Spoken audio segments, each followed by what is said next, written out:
Bonjour à tous, aujourd'hui nous allons parler de proportionnalité. Grand 1. Repérer une situation de proportionnalité. Tout d'abord quelques définitions. Deux grandeurs sont proportionnelles lorsque les valeurs de l'une s'obtiennent en multipliant par un même nombre non nul les valeurs de l'autre. Ce nombre est appelé coefficient de proportionnalité ou encore coefficient de linéarité. Deux grandeurs sont proportionnelles sont deux grandeurs qui varient dans le même sens ou dans les mêmes proportions. Un tableau qui contient des données proportionnelles est un tableau de proportionnalité. Petit 1. Calculer le coefficient de proportionnalité. Dans un tableau de proportionnalité, pour obtenir le coefficient de proportionnalité, il suffit de diviser une des valeurs de la deuxième ligne par la valeur qui lui correspond dans la première ligne du tableau. Petit 2. Reconnaître un tableau de proportionnalité. Pour reconnaître un tableau de proportionnalité, on calcule les quotients ou le coefficient de proportionnalité. Si tous les quotients sont égaux, alors c'est un tableau de proportionnalité. Ou, dès que l'on en trouve un différent des autres, inutile de poursuivre, ce n'est pas un tableau de proportionnalité. Nous allons faire un petit exercice à présent. Voici un tableau.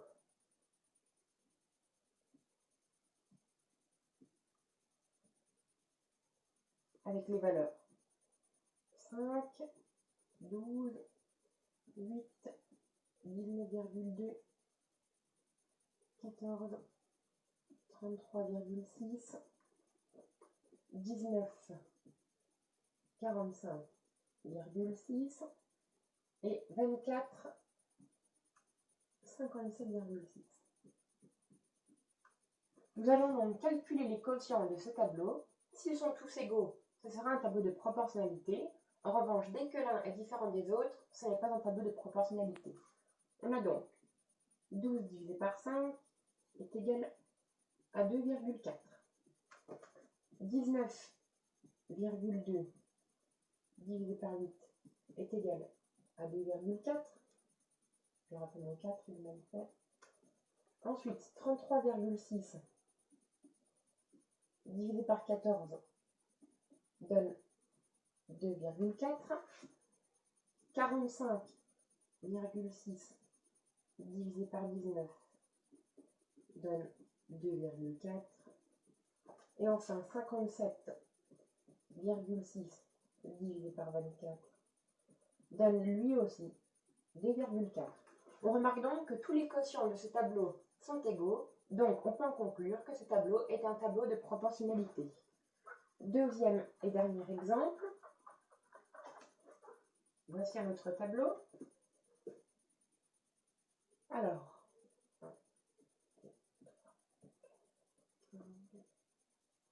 voilà, avec les valeurs 12, 8, 18, 12, 32, 20, 27, 18 ou 54, 36. Je vais donc calculer les quotients. 12 divisé par 8 est égal à 1,5. 18 divisé par 12 est égal à 1,5. 32 divisé par 20 est égal à 1,6. Ah, je trouve un quotient qui est différent des autres. Inutile donc de poursuivre. Je peux directement conclure que ce tableau n'est pas un tableau de proportionnalité. J'efface. Petit 3. Reconnaître un graphique représentant une situation de proportionnalité. Une situation représentée par des points alignés avec l'origine du repère est équivalente à une situation de proportionnalité. Donc, voici 3 graphiques.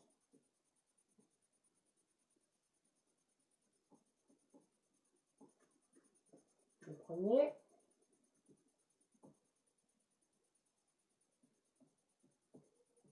Le deuxième.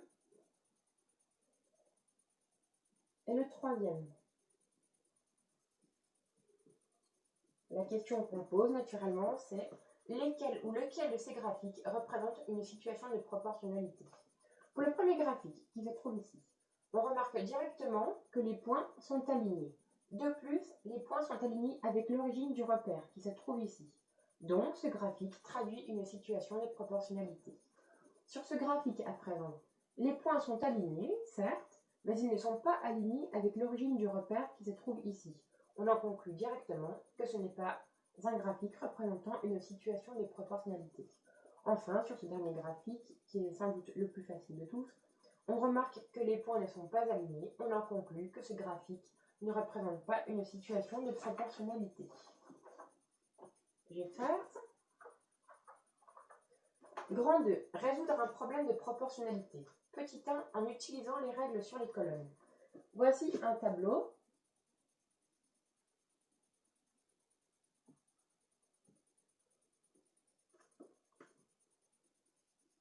Avec les valeurs 2000,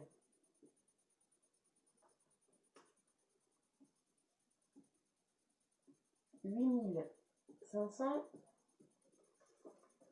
1000, 18000, 1125, 20000, 1250 et 38000.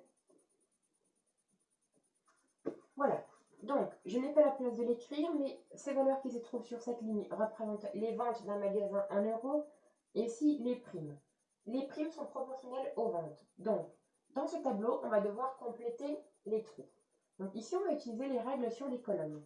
On remarque que d'ici à d'ici, les ventes sont divisées par 4. 8000 divisé par 4 vaut 2000. Donc, puisque les primes sont proportionnelles aux ventes, si ici on divise par 4, ici on divise par 4 aussi. Ce qui nous donne 500 divisé par 4 est égal à 125. Voilà. Ici, on remarque que les primes ont été multipliées par 2. 500 fois 2 est égal à 1000. Donc si c'est multiplié par 2 en bas, c'est également multiplié par 2 en haut, ce qui nous donne 8000 fois 2, 16 000. Enfin, dernière valeur à trouver. On remarque que ici, 38 000 est égal à 20 000 plus 18 000. Donc, si cette valeur-là s'obtient en additionnant les deux valeurs ici, cette valeur qui se trouve ici est obtenue en additionnant les deux valeurs qui se trouvent là. On a donc 1125 plus 1250 est égal à 2375. Voilà, j'efface ce tableau.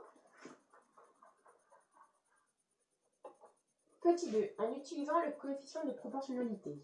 Voici un tableau où les quantités sont proportionnelles. Il faut le mentionner. Alors, huile en litres, essence en litres. Donc, dans un motoculteur, un engin agricole, lorsque l'on met 2 litres d'huile, pour faire le mélange, il faut ajouter 3 litres d'essence. Nous allons donc déjà calculer le coefficient de proportionnalité. Pour obtenir le coefficient de proportionnalité, il suffit de diviser une valeur de la deuxième ligne par celle de la première ligne qui lui correspond. On a donc 3 divisé par 2 est égal à 1,5. Le coefficient de proportionnalité vaut 1,5. Donc, lorsque l'on a 4,5 litres d'huile, combien faut-il de litres d'essence pour que le mélange soit aux normes? On multiplie donc la valeur qui se trouve ici par 1,5, le coefficient de proportionnalité, ce qui nous donne 4,5 fois 1,5, qui nous donne 6,75.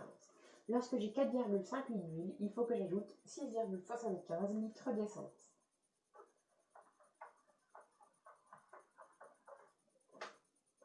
Voilà. Ou petit 3, dernière manière, en utilisant les produits en croix. Voici encore un tableau où les quantités sont toujours proportionnelles. Nombre de baguettes, prix en euros. Donc, dans une boulangerie, 5 baguettes coûtent 4,25 €. Donc, quel est le prix pour 3 baguettes? Donc, on a dit les quantités sont proportionnelles. Donc, la valeur qui se trouve ici, que l'on peut nommer X, On va la voir en utilisant les produits en croix. Donc x s'obtient en multipliant cette valeur, celle-ci par celle-ci, et en divisant cette valeur par celle-là. On a donc, je l'écris ici, ce sera plus lisible, x est égal à 3 fois 4,25 divisé par 5. Ce qui nous donne 12,75 divisé par 5, ou encore 2,55 €. Je peux donc effacer x et je marque la valeur de x. Donc 3 baguettes coûtent 2,55 €. Voilà, j'efface ce tableau.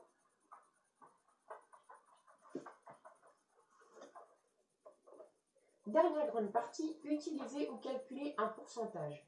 Un pourcentage traduit une situation de proportionnalité où la quantité totale est ramenée à 100. Donc, petit 1, utiliser un pourcentage. Voici un tableau.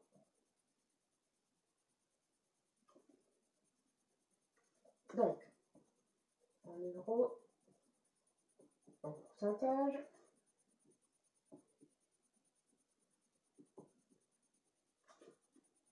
Total.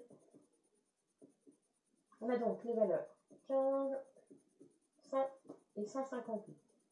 Donc, Julien a acheté un vélo à 158 €. Le vendeur lui a offert une réduction de 15%. Donc, la question que l'on doit résoudre est quel est le montant de la réduction? Donc, le montant de la réduction vaut 15% de 158 €. Donc, 15%, 15 centièmes, fois 158 € est égal à 23,7 €. Donc 15% de 158 vaut 23,7. Le vendeur a accordé à Julien une réduction de 23,7 €. J'efface.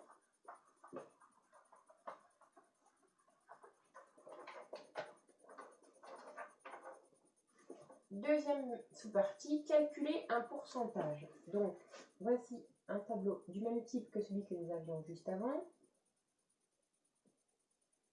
Donc, nombre en pourcentage, oui, total.